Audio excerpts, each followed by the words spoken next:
నాలుగు దిక్కులోయనుంగా నలుగురు సేవకులతో నడిపించుచుంటివి నీదు నాణ్యంపు సంగమున్.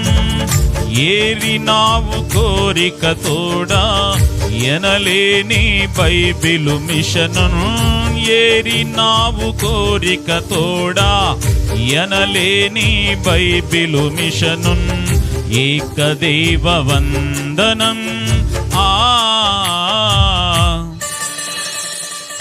ఆనంద భరితుడా ఆద్యంత రహితుడా అందుకొనుము ఆనందముతో పొందుగమే మందరము. అందింతు వందనం